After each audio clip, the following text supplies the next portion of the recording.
नमस्कार, आप देख रहे हैं लाइव न्यूज नई सोच और मैं हूं आपके साथ शालिनी। आओ बढ़ते हैं आज की बड़ी और खास खबरों की ओर। 1975 में भारत के लोकतांत्रिक इतिहास में एक ऐसा दौर आया जब देश की आवाज को खामोश करने की कोशिश की गई। तत्कालीन प्रधानमंत्री इंदिरा गांधी की सिफारिश पर राष्ट्रपति फखरुद्दीन अली अहमद ने देश में आपातकाल की घोषणा की। इसका असर सिर्फ राजनीति तक ही सीमित नहीं रहा, बल्कि मीडिया की स्वतंत्रता भी उस काल में भारी संकट में पड़ गई। आपातकाल के दौरान 200 से अधिक पत्रकारों को गिरफ्तार कर जेल भेजा गया। इनमें वे पत्रकार शामिल थे जिन्होंने सरकार के निर्देशों के अनुसार काम करने से इनकार कर दिया था। खबरों पर सेंसरशिप लागू कर दी गई थी और समाचार संस्थानों को सरकारी मंजूरी के बिना कुछ भी प्रकाशित करने की मनाही थी। सरकार ने 4 प्रमुख समाचार एजेंसियों का जबरन विलय कर एक नई एजेंसी समाचार की स्थापना की। इस एजेंसी पर सरकार की कड़ी निगरानी थी और इसके माध्यम से ये सुनिश्चित किया गया कि मीडिया में सिर्फ वही प्रकाशित हो जो सरकार के पक्ष में हो।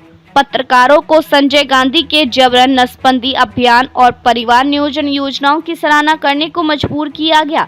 विपक्षी नेताओं और आंदोलनों की खबरों को कुछ ही पंक्तियों में समेटने के निर्देश दिए। दिल्ली की रामलीला मैदान में जयप्रकाश नारायण की विशाल रैली को समाचार द्वारा केवल संक्षिप्त रूप में कवर किया गया, जबकि अन्य अखबारों ने इसे प्रमुखता दी। इतना ही नहीं, हिम्मत साप्ताहिक पत्रिका जिसे राजमोहन गांधी संपादित कर रहे थे, उसको कुछ रिपोर्टों के कारण बड़ी धनराशि जमा करने को मजबूर किया गया। महात्मा गांधी द्वारा स्थापित नवजीवन प्रेस की छपाई बंद कर दी गई।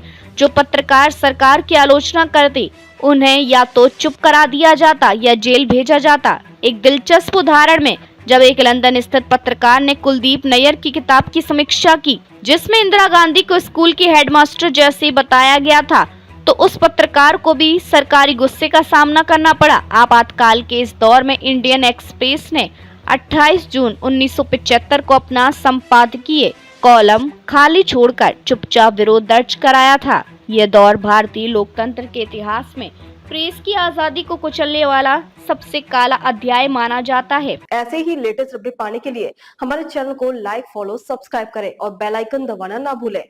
अगर आप हमें फेसबुक, ट्विटर या इंस्टा के माध्यम से देख रहे हैं तो हमें कमेंट करें। धन्यवाद।